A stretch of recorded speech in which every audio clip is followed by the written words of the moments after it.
Emil Smith-Rowe bursting into the box, and that is a wonderful finish from Emil Smith-Rowe. It's his first goal in a Fulham shirt, certainly at Premier League level. It's the first of many, and look at the smile on his face. That's a quality goal from a quality player.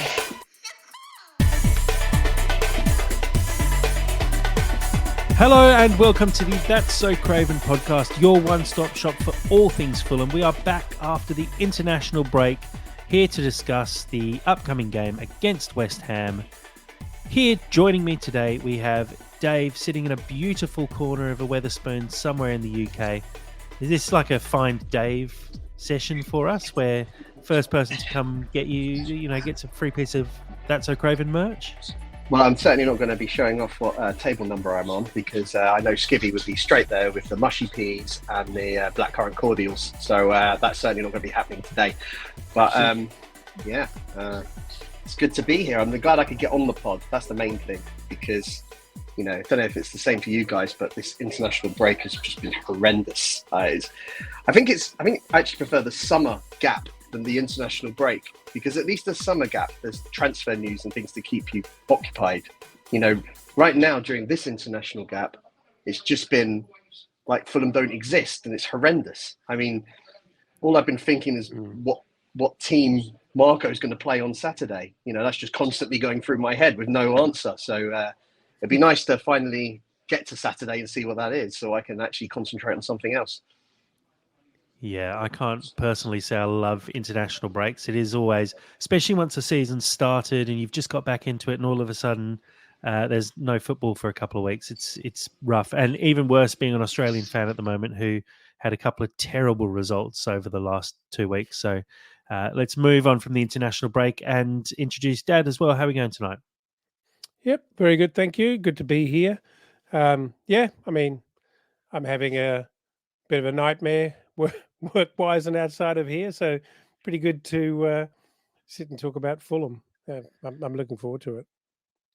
Well, there's a fair bit to talk about. Let's before we get started, let's talk as always about our Discord, a really good place to get in amongst the That's So Craven and the Fulham community. Loads of content on there at the moment. Even though the transfer window is closed, there's still even some rumblings in the transfer Discord. There's always stuff coming through from Cottage Tactico. There's updates on the women's, the academy, everything you could ever want in one place. Please do join the Fulham Discord. You'll find our links in our Twitter and on all of our socials. And additionally, www.cravenpod.com. Regular articles being posted. Our midweek moments will be out after this podcast is released as well. So please do check it out for all your Fulham news. But let's get straight into it, guys. Let's just touch briefly on the result against Ipswich. Dave, I'll throw to you first. It's been a couple of weeks now since that game. How are we feeling now that the dust has sort of settled on what was at the time a little bit of a disappointing result? It was a disappointing performance. I think we'll look back on it and it's a point, isn't it? And I suppose we should, away from home, always be respectful of the point and value the point. It's just a little bit frustrating that the second half performance was so sour, and it kind of just left us then with a 2-week break to the next game, all wondering, how can we be better? How can we improve? So I think looking back at actually the 3 games, 4 points is probably par. Away at Old Trafford, home to Leicester, away at Ipswich, 4 points is probably par. So I guess it's okay in the great scheme of things. It's just we all hoped for more. And I think there was an opportunity against Ipswich to pick up a win. But in the end, given how the game went, I'll take the point. Yeah. Dad, are we feeling fairly similar? I mean, as Dave said, we're sort of, if you want to get to 40 points across the season, you do need to be going at a point a game. And we are currently on track for a point a game and going okay. But do you feel like that was a big missed opportunity, or maybe Ipswich not as bad as the teams from last year? Ipswich definitely not a bad team. Good opposition, gave us a good game. And it was, I think it was a difficult game for us early in the season, where one might be hoping for something a bit easier on a newly promoted side. My sort of lasting feeling, I suppose, is still that it's a bit of an opportunity missed. Um, frustrating that the international break comes so early. I think if there was ever a opportunity to sort of gather a bit of momentum, that's kind of been snuffed out. Sadly, all of our new recruits who are very, very fresh and new to this squad, pretty much all of them are away. So they didn't spend a lot of time at Motspur Park. So we don't even have the benefit there of additional training opportunities and preparation opportunities. So it's, for me, the international break comes at a bit of a frustrating time. It's a bit mad for me, really, that we play 3 games and then break for 2. I don't. I know it's a busy schedule, and obviously these games have to be scheduled in, but it seems like I don't know. It, you know, it just seems way too early. Really, we just got going, and maybe if we'd just been clobbered, 5-0 by Man City, and then another silly result, you'd want to go and lick your wounds and regroup. But I think what we're trying to do now is just bed these players in, and obviously training ground time is important, but we probably want to get them out on the park and give them more and more and more minutes with the rest of the players. So it's a bit of a uncomfortable restart for me. But anyway, here we are.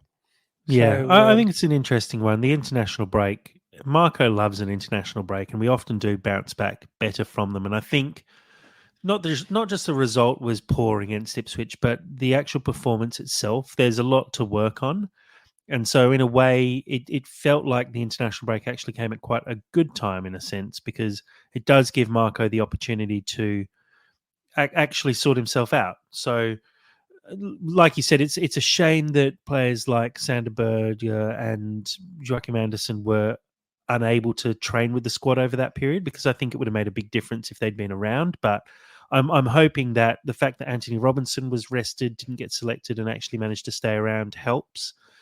Reece Nelson, Smith Rowe weren't on international duty, so they got a bit of time to spend together on the training pitch, and sure. more so than with the other players, with Marco, and starting to understand Marco's style a little bit better. I think that's almost as important as being out there with the other players around you. Getting some kind of quiet time with Marco Silva would actually be quite beneficial. Looking at the game coming up this weekend, and Dave, I'll throw to you first. Game up against West Ham, who have been, okay so far this season. They've got a few injury issues at the moment at the back. And potentially Areola out for this game as well. But how are you seeing this game lining up against West Ham? I think West Ham, a little bit like us, haven't quite settled into their kind of rhythm this season. They've done a lot of business, I think widely acknowledged to be quite good business during the summer, but they haven't kind of got them all in place and firing yet. So I'd say there's a kind of similarity there between the two sides, both trying to find our feet and what our best 11 is. So it's an interesting game. Of course, it's a game that we won 5-0 last year. In fact,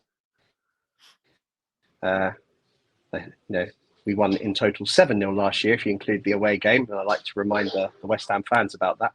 But this game, I'm hoping we can, show a little bit more the team that we know that we can be. Hopefully there'll be some changes. I'm not expecting there to be any, but I'd like there to be some changes. And I'd just like to see, a little bit more like the Leicester game, but with a bit more cutting edge. And I think we can get a result. But West Ham is certainly no mugs. And, as I say, they've done good business. It's a good test. Yeah. Dad, your thoughts on West Ham? Obviously, it's early doors, and they came up against Man City recently, so it's always hard to really judge a team by games like that. But how do you feel West Ham have got off to in terms of their start to the season? Well, that would require me to look at their form, which I did look at the slides of their form just before we started. But the biggest highlight that I saw there was a fairly comprehensive beating the Man City, which they're in good company, and then a bit patchy from my memory. But it. Um, as Dave said, I do not expect them to be an easy beat at all. And the problem is we're not. The bigger problem is we're not firing yet. That's a bigger problem. Is we can talk as much as we like about the opposition we're going to come up against, but they're all Premier League teams, and Ipswich shows what happens if you're not organised. Yeah. My wish list coming out of the back of Ipswich would have been time for Anderson to learn the system, time for Sander Berger or time for us to understand what the best pairing with Sander Berger might be, on the assumption that we paid good money for him and he's got to come in at some point. So is it Lukic? Is it can we get Pereira to really work, in the 8 alongside him? And the one thing that we would have had an opportunity to do would be for us to work out how Muniz and Emil Smith Rowe combine better and more effectively, and additionally how our midfield actually feeds Muniz in a more constructive way. So I'm hoping that at least one of those three things have been achieved, or we've made some progress on the how do we better feed Muniz, or how do we better combine with Muniz, because we've been patient.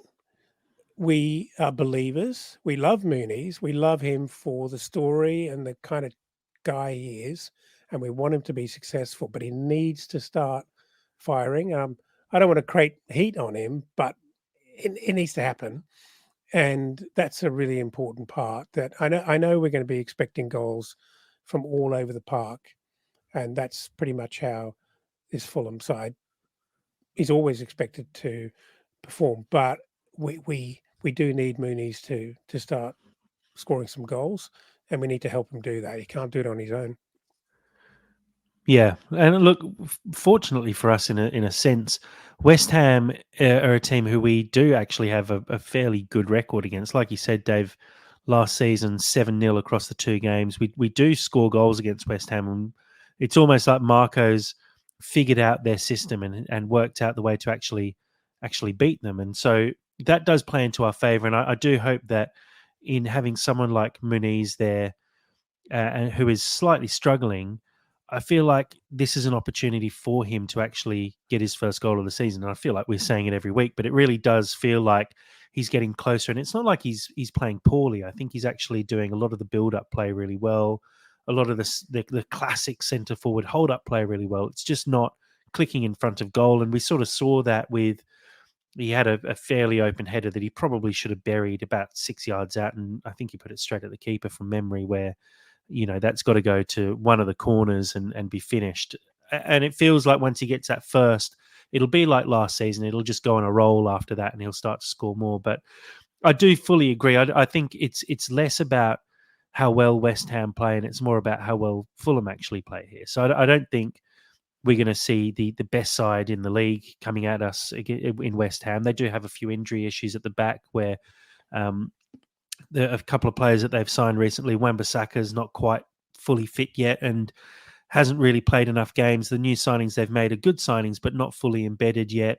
Areola picked up a bit of a knock in the last game and was subbed at half-time, I think, against Man City, and is a possible doubt for this game, which Fabianski's a good backup goalkeeper for them. But any kind of changes, I think, to your starting lineup is going to send a few ripples through. So it's going to be a West Ham side who are, going to have to fight quite hard for this victory.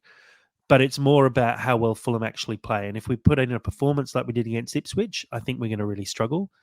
If we put in a performance like we did for large parts of the Man United and the Leicester game, I think we should be able to walk away from this one with a good result. Dave, you mentioned before you weren't really sure if Marco's going to make any changes. A couple of things, I guess, to mention. Firstly, Anderson played a full 90 minutes during the international break and looked very good as well from all accounts. And obviously Diop played okay in the last 3 games, but we all know that his time is going to be up soon, you would have thought. Additionally, you look at someone like Harry Wilson, who had a really good couple of games for Wales. He got an assist and an absolute screamer goal as well. Do you think there's the potential for Marco to make some changes, considering he's played the same 11 3 games in a row, which he doesn't do that often, let's be honest. Do you think we might see a change this week, or do you see Marco really sticking with that 11 that's proved to be doing okay so far?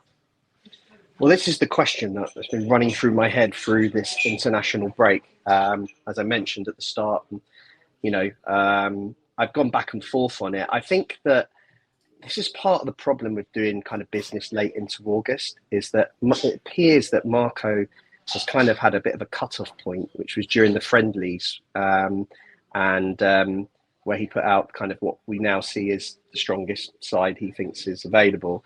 And we've seen that side from Hoffenheim all the way through the first 3 games.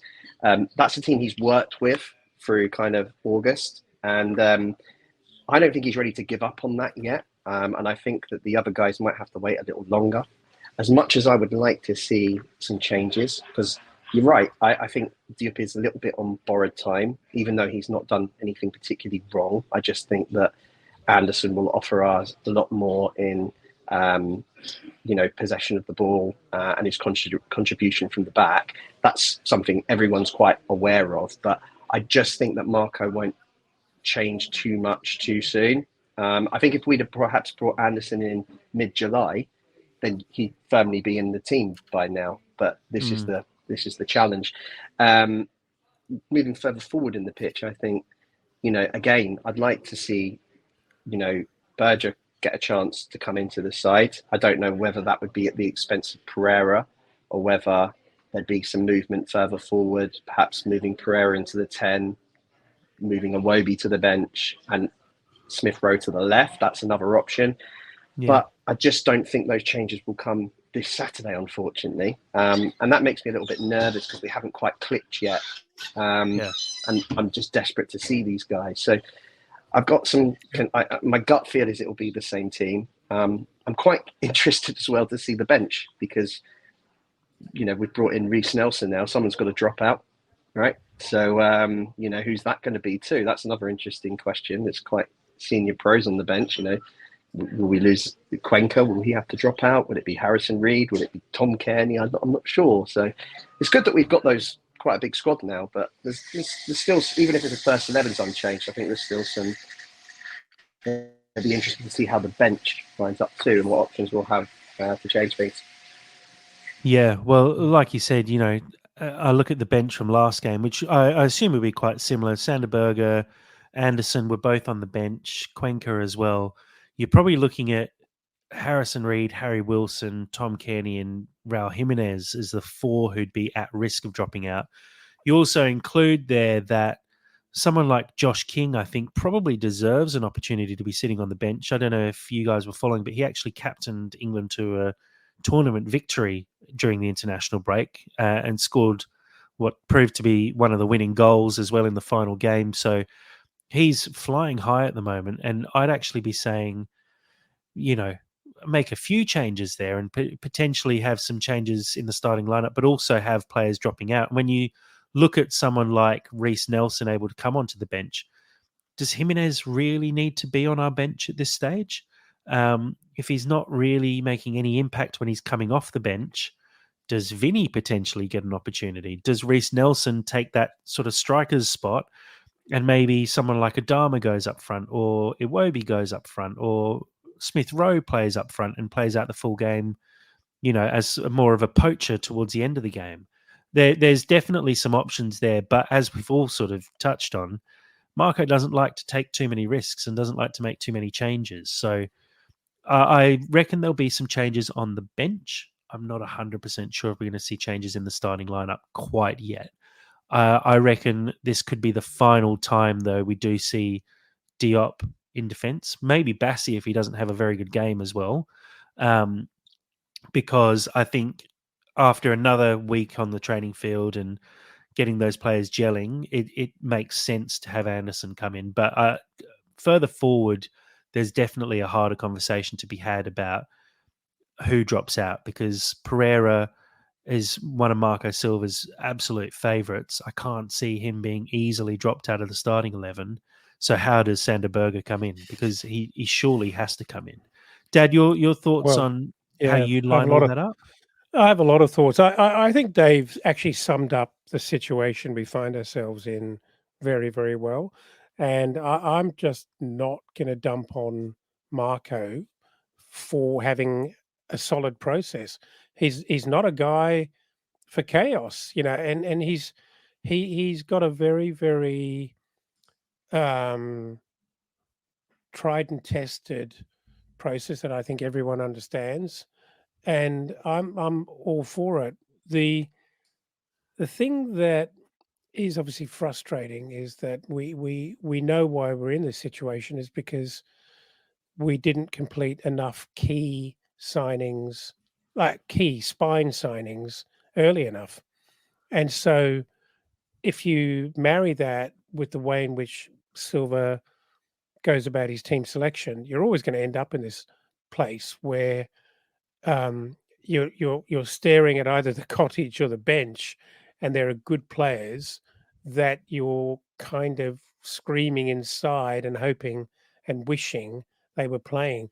Because Marco's, I'm sad to say, he's more likely to stick with a slightly weaker, mediocre side of star quality than go for chaos and just pick Yeah. very, very good players that ought to be there. I mean, personally, you asked me what would I do.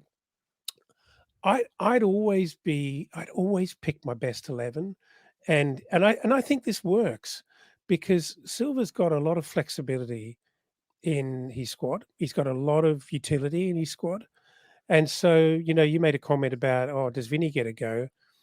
Um, if Mooney's got injured, would you feel uncomfortable about two or three different players ahead of ahead of Vinny going up top? I mean, ESR, I know that's not where he plays, but you'd fancy his chances of being effective. You know, you could mention a number of people up front, and not to dump on Vinny, which I know has become a sort of a national sport. He just isn't of the same quality, so I wouldn't be breaking my neck just to name him on the bench because his squad title is striker. I feel a bit the same about Jimenez. Obviously, he's got history, if not form, and he can do it or has done it, and he's shown us flashes that he's certainly capable of mixing it at Premier League. But for so many reasons, he's not the guy at the moment. He's on paper, he's our second best striker. Can I say that? I think he probably is. But I would honestly believe that there are other better options than giving Jimenez 15 minutes at the end if Muniz isn't scoring. And I don't know that Silva. You asked me what would I do. I don't know that Silva would ever do that. He's not that kind of guy. But I'd like to see it. I mean, you've got a lot of options. We've got, with Reece Nelson, we've got ESR. Frustrated as we might be with Pereira, he can play in a forward position, and we've got other options, and I'd be using them. But how long can we really sit Anderson, to a lesser degree Berger? How long can we sit Anderson on the bench? He's just got to start sooner or later, surely. That you have to roll the dice on that, even though he may not have played a lot with the team. He certainly would have trained, a few weeks now. It's not important that he knows his way around Motspur Park or even the cottage change rooms. He's just a good footballer. He's a professional centre back. He's quality, and he could step in and have a bad day and still do better than Diop. And I hate to say that because he's been a good servant so far, but it just is that way. Yeah, no, look, I agree. I think some changes need to come. It's just a matter of when from now. It's going to happen. Let's be honest. You don't spend all that money to build out your squad unless you are one of those top 6 teams. So those players have been signed to play first team football for Fulham at some point. It's just a matter of when. And I have faith in Marco. For me, he does it a little bit slowly. I'd prefer to do it a bit quicker and just say, these guys are quality, throw them in the deep end, they'll work it out. They're good enough players. That's why we spend all this money on them. I understand wanting to bed them in properly first, though, and making sure that they are fully ready and fully integrated into the squad, even though it does take time. Quick look at recent form. Obviously, we know Fulham doing well at the moment. Couple of wins and a draw over our last 3 games. A loss against Man United and still friendlies in this recent form. Looking forward to those being out of there so we can actually pay attention to them properly. But we'll look at West Ham's recent form. The draw against Celta Vigo in pre-season doesn't mean a huge amount. Losses to Aston Villa and Man City so far in the league this season. 2-0 win away from home against Crystal Palace and a 1-0 win in the Cup against Bournemouth. Doesn't tell a full story, I'd say. Villa and Man City, we know, are decent sides. Crystal Palace are, struggling to sign players because Fulham keep signing them.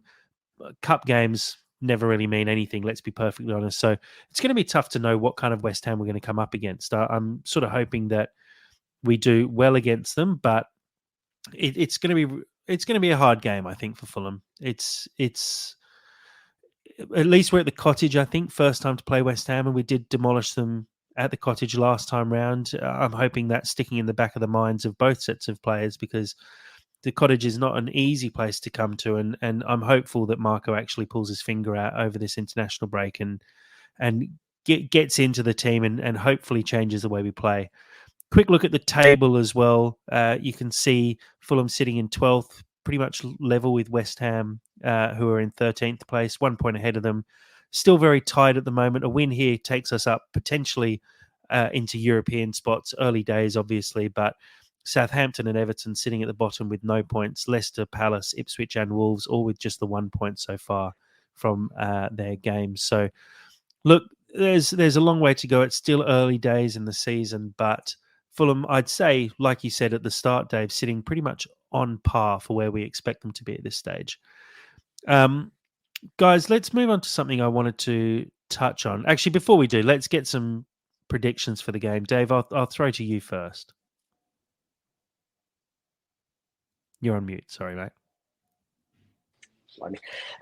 Yeah, it's a tough one. I think you mentioned West Ham have got some difficulties at the back. I think there'll be goals in the game for both sides. I think it might be. Of course, I'd love us to get the points, but I have a feeling it might be a score draw. I'll go with 2-2. 2-2, love it. And also, Dave, just for the live stream, they do want to know which Wetherspoons and what your table number is. Yeah, I'm still covering that, and I'm covering the name because, I definitely don't want these people coming up and serving me during the podcast. That'd be quite distracting. And I definitely want that to happen. But... fair enough. Dad, prediction for the game? Well, I had 2-2 as well in my head, but why not? I don't have to be different. I can go 2-2. I think there will be goals. 2-2. Yeah, I'm going to go 3-2 for this one. I agree there's going to be goals. I think 3-2 to Fulham. I feel like the defences for both teams are not fully settled yet. Muniz is going to start scoring at some point. I think it's this game.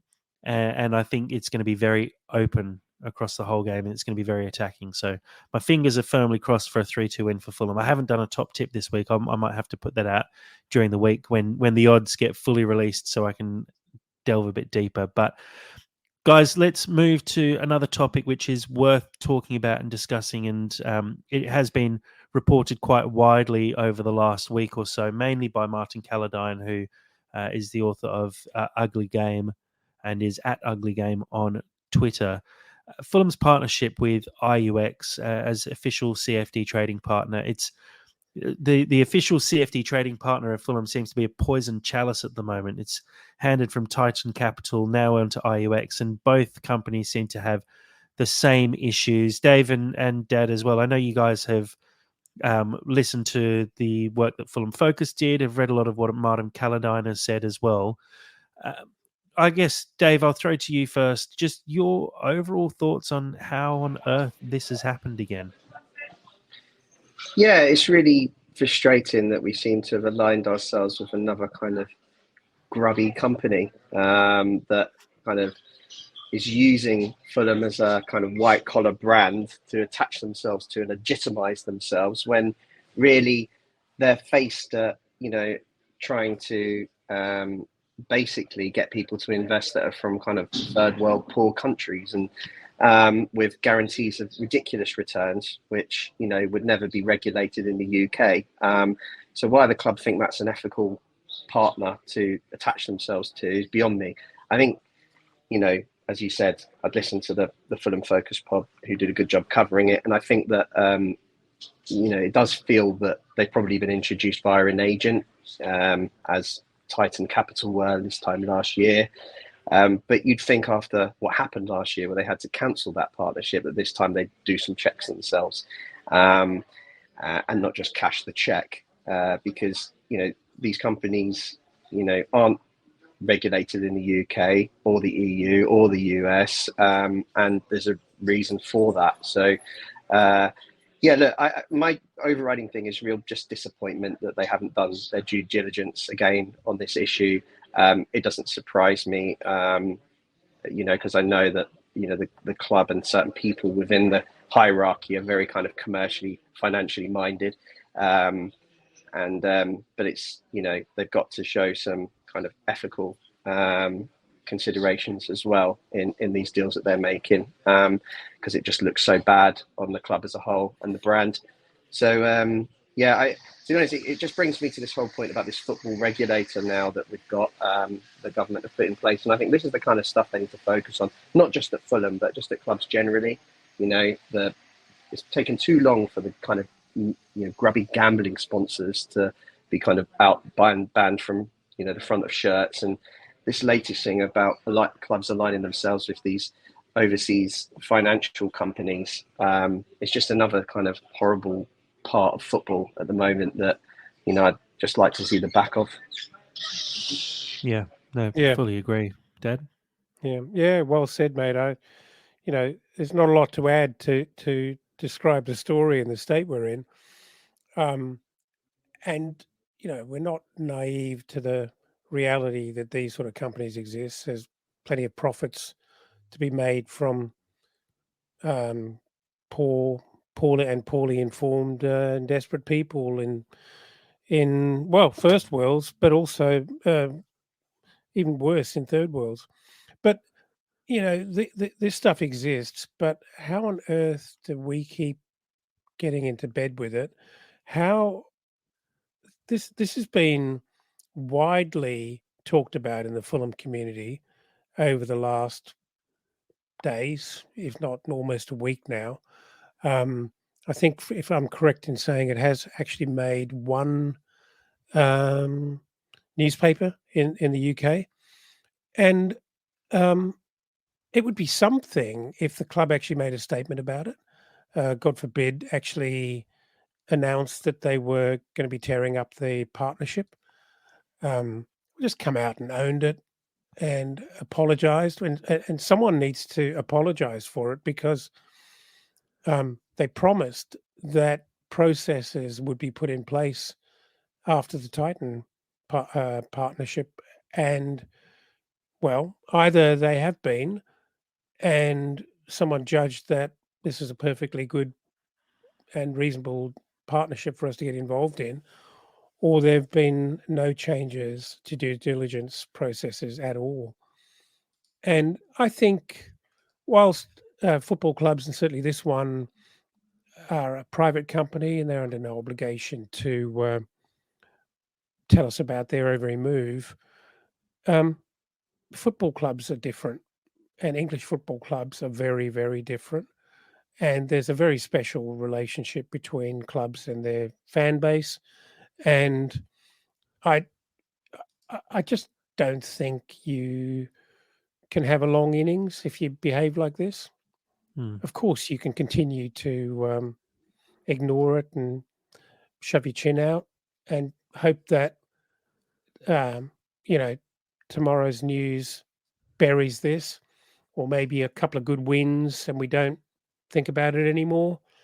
Um, but I think fans are very uncomfortable with the front that this appears to have in terms of how the hierarchy are managing this over time. It's not good. It's grubby. It's really grubby. Yeah. And I think, sort of echoing what you said as well, the issue here is it's quite clearly grubby. As we've said, the work's been done to work out that there's a lot of issues here, and the problem for me is that Fulham have just not come out and said, yeah, look, we're looking into it. We understand that there's been some talk about IUX. We are going to do some more research because maybe we missed something first time round. Simple as that, just to say, yes, maybe there's an issue here that we maybe missed. And look, they should never have missed it in the first place. Let's be perfectly honest. But it's possible that this one slipped through the cracks somehow. Like you said, Dave, probably through a third party. But to be completely silent on something that is clearly an issue and is something that fans are, you could say, up in arms about. There's a lot of people making a lot of comments about it, and it's widely reported online so far. I know it's not picked up by mainstream media so far, but I'd say Twitter is just as powerful a service as mainstream media is at the moment. The fact that Fulham have just remained completely silent, the supporters trusts have said that they would, well, they've made a statement. It hasn't really hit home or done anything. Fan advisory board haven't really said anything so far either. Like, where do we go from here? And when do Fulham actually step forward and say, yes, we're going to sort this out and hopefully tear up the contract? Because at the moment, it looks terrible from an outsider's perspective. There's so many issues with it, and it's taken no time at all to uncover all of this. That's the problem. Like, I know that this is small fry in terms of a sponsorship deal. It might not be worth a huge amount of money, but to Fulham that is. But to IUX, they're getting to a global audience, so it's huge for them. And why haven't we done proper due diligence on it? That's the point. Steve Reynolds has made a couple of comments on the live chat, which are fair comments, and said that IUX state on the website that they don't accept clients from the UK and the EU, and they but the game is clear. You're literally putting a moniker on a F1 driver's helmet and getting a couple of hours of primetime worldwide and global branding. And so there's credibility that comes with that, and people draw certain conclusions as to how legitimate companies are, and that's the ruse, that it appears to be legitimate because it's on a Premier League shirt being broadcast around the world, and people will make certain assumptions about the legitimacy when there clearly is very little legitimacy, and it's not regulated, and probably a big dirty bucket for money never to be seen again. So it's just not okay.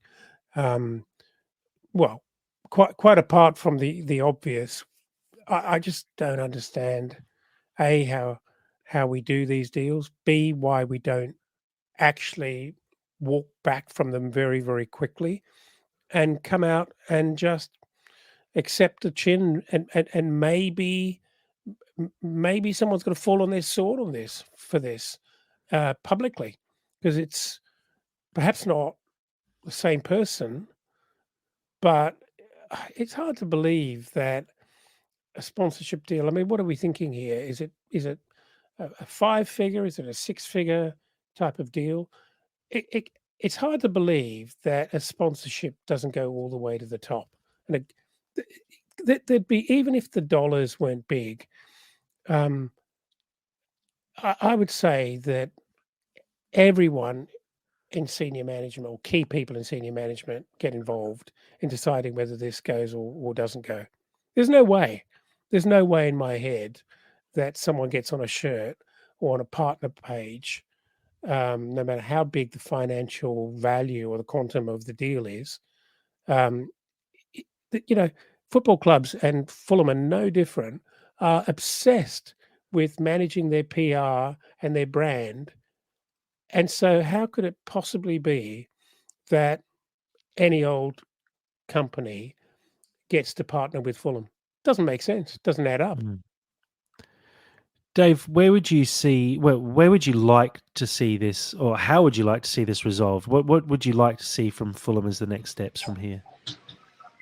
Well, yeah, I think, just to align themselves with, if they have to do commercial deals with these kind of companies, financial companies, then just ones that are based and approved for the UK consumer would be nice as a start. But ideally, I'd rather the league and maybe this governing body start to put in some legislation that blocks clubs' abilities to deal kind of these grubby businesses, which a lot of them as well are often linked to organised crime in different countries. I'm not saying IUXs, but a lot of these financial based companies have links to a lot of organised crime across the world. So you've got to be really, really careful. And I just, for me, I just don't really like talking about this issue. I think it's just horrible. I'd much rather be talking about football, but this is the world we live in. So I think I'd like to see more regulation, because the Premier League clubs themselves can't really be trusted ethically to make the right decisions.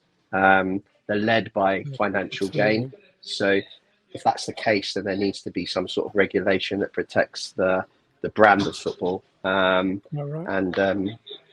that's what I would like to see as a result of it long term.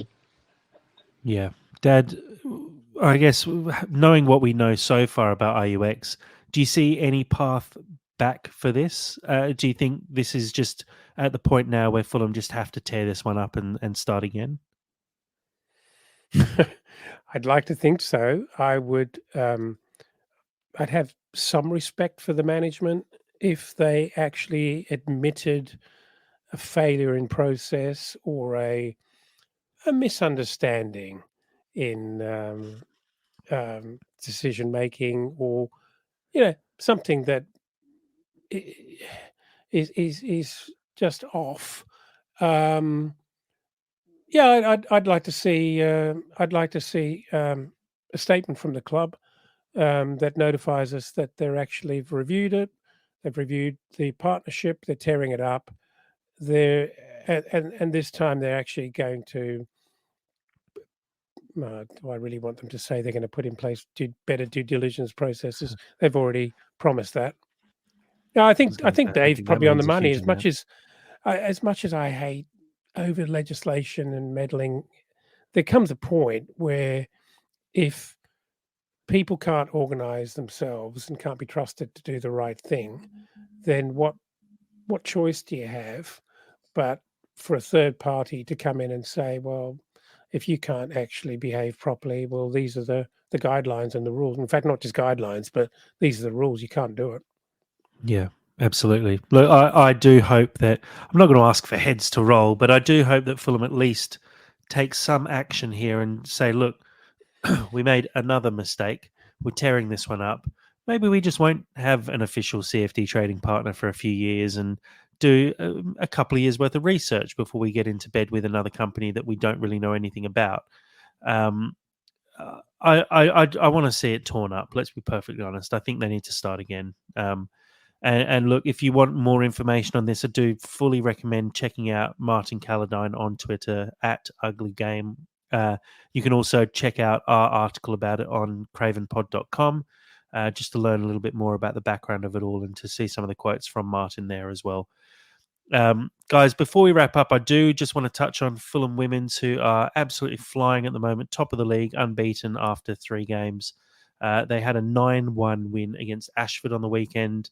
Sophie Manzi just scored a casual 5 before halftime, 2 for Taylor Makepeace, 1 for Tagliavini, 1 for Heisman late on. Another dominant win from this team, who are going from strength to strength this year. really making a statement early doors that they're pushing for that single promotion spot to get into the 4th tier.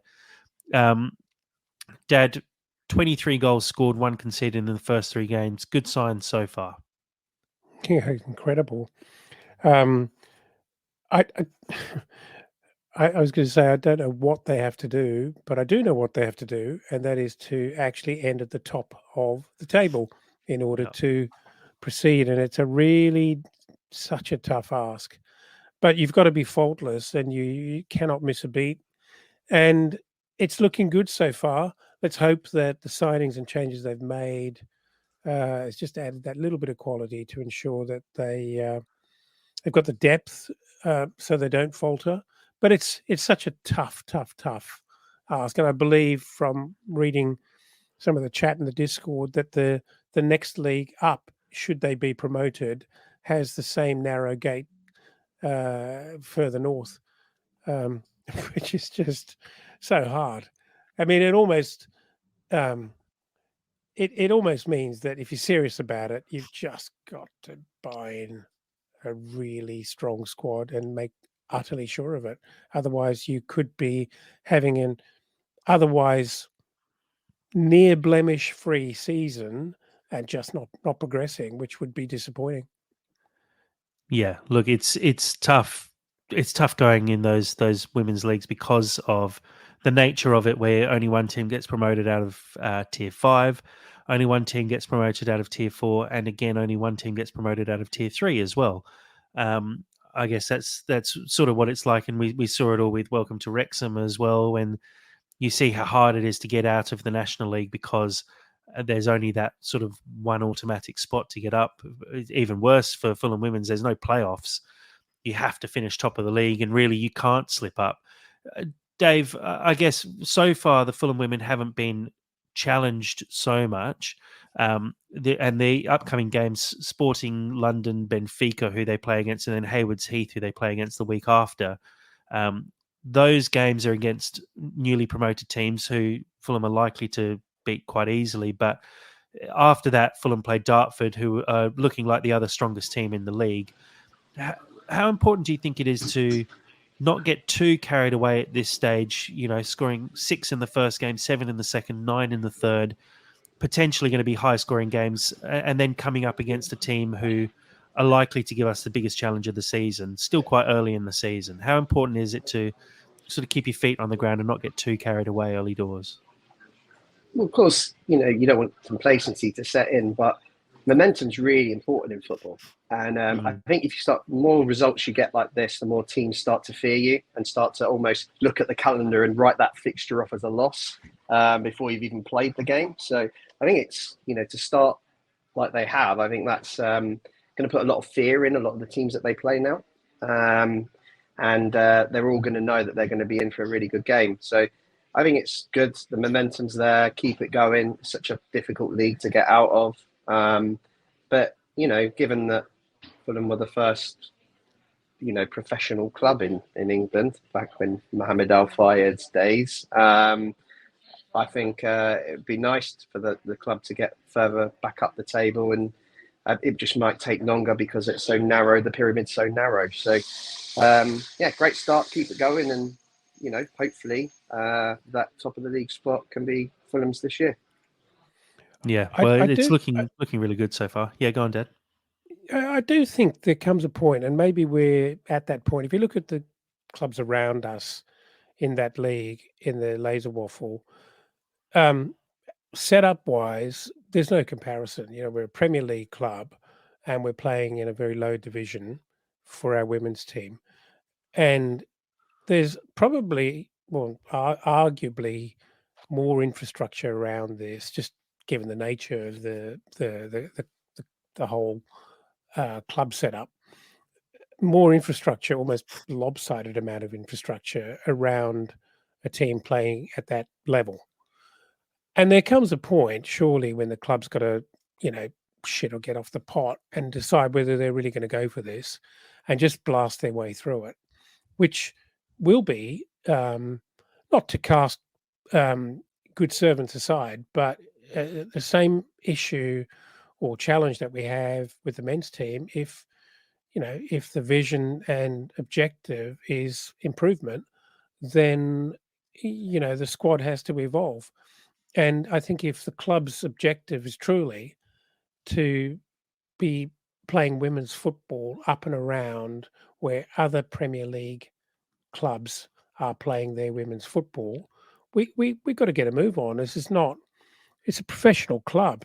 We surely have a mission of getting that team to the very top level as fast as possible, and it takes money, it takes resources. And I think we've got to get on with it. Stop sort of playing around and pretending like we're an amateur club just enjoying a bit of women's football. We have ambition, surely. Yeah, and look, I think the one good thing is this team is obviously playing in Tier 5, but the squad that we've put together is probably more of a Tier 4 squad at this stage. Like we said, it's very, very hard to get out of this division in the first place, and the fact that we missed out last year was probably down to just the fact that Dulwich Hamlet side who did go up were incredibly strong and have shown it in Tier 4 already. They're sitting, comfortably in the upper mid-table. I think this Fulham side at this stage with the new signings this season, Evie Gain, Lily Stevens, it's big changes that have taken us to that next level, and it's showing in the scorelines of every game so far.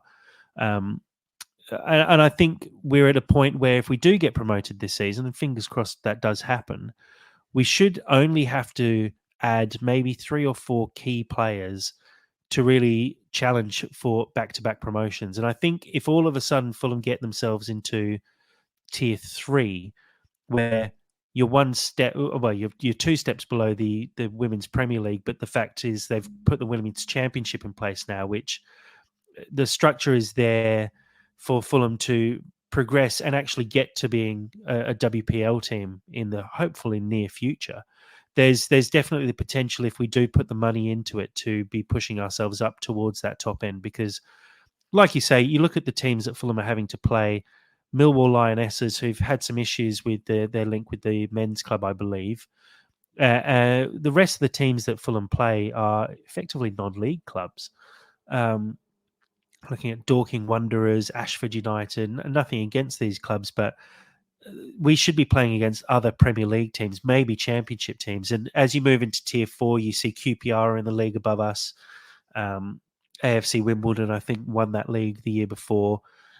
We should be a Tier 3 team, and we should be working towards that and getting to that stage as soon as possible. I think sitting in Tier 5 for a team like Fulham is just not really acceptable. If we want to take our football seriously as a club and be seen as a progressive club, you need your academy team to be at the very top, which it is.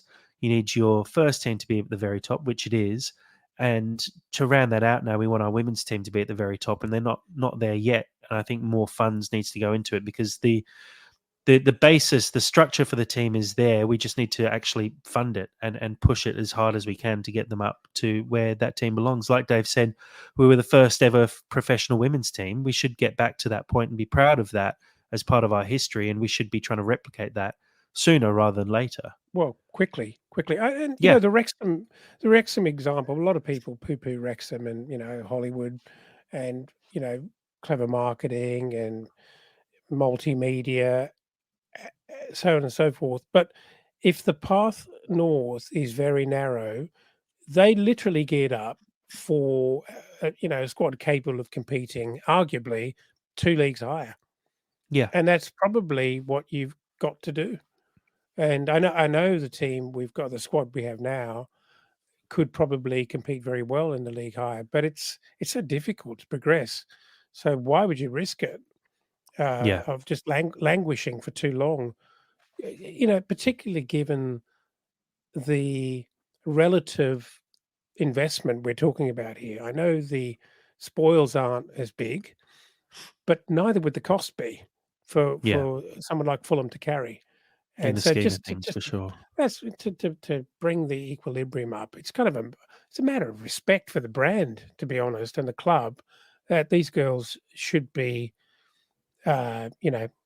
pushed forward as fast as possible. We're right on brand today, aren't we, Dave? Yeah, we are. I was just laughing at a comment by Steve in the he just made in the comments around because I'm sitting alone at a pub. If anyone sees me at West Ham, to give me a hug. So I appreciate that, Steve. I'll look forward to that. Well, guys, I think we can probably wrap it up there, so you can get back to drinking your Coke, Dave. We'll tell everyone on the everyone who can see it on the live stream can see it's a Coke. We'll pretend that it's something more, a little bit stronger. But Dave, thanks very much for joining today. Yeah, no worries. Thanks for having me. As I said, it's hate the international break. Really looking forward to Saturday, getting back down the cottage. Hopeful of a performance. Love to see some changes. Not sure we'll get them, but I'd love to see a performance. A win would be huge. I think it would turn a good, like an okay starter to the season into a really good start to the season with a win on Saturday. So let's just hope and pray for the result. And now we're finishing our stream. Are you willing to share which Wetherspoons and table number you're at? Still no, because I'm actually don't know the name of it. I didn't even check it when I came in the door. And you might need to use it again, Dave. So I'd keep it under wraps. Good call. I will. Smart. Thanks very much, Dave. Dad, thanks for joining tonight. Yeah, thank you. And I'm so looking forward to the weekend. It's been quiet, and we'd have to focus on difficult issues like this IUX stuff. But I'm really looking forward to it. I hope I'm wrong, actually, and I hope we do get a win. I want Mooney's to score. I want some of those new signings to actually start, and I want to have a little bit more optimism around this team rather than us kind of feeling like we're not quite there yet, and we're somewhere back in the middle of the summer period, still using Premier League games as training exercises. So yeah, just a quick note. I'm going to say hi, Sam, because he asked to be mentioned, and I'll just see if he actually listens to the end. So we'll just test that one. Say nothing. 100% not listen to the end. I fully agree. Look, I'm hopeful that the team come back refreshed and recharged after the international break. Let's be honest, I think it actually came at a pretty good time for us. So I hope we do bounce back with a win against West Ham. I'm looking forward to seeing Josh King come off the bench and score his first goal in his first Premier League game to win us the game at the cottage, and just further increase the aura around the young kid who is doing some amazing things at the moment. Big thank you to everyone who joined us on the live stream. Thank you to everyone who continues to support the podcast. We really do appreciate it. Please continue to share it with everyone you know. Make sure you subscribe. Make sure you rate us on Spotify, on Apple Podcasts, everywhere you find the podcasts. Check out the YouTube. Check out the website. Check out the Discord. And as always, come on, you Whites.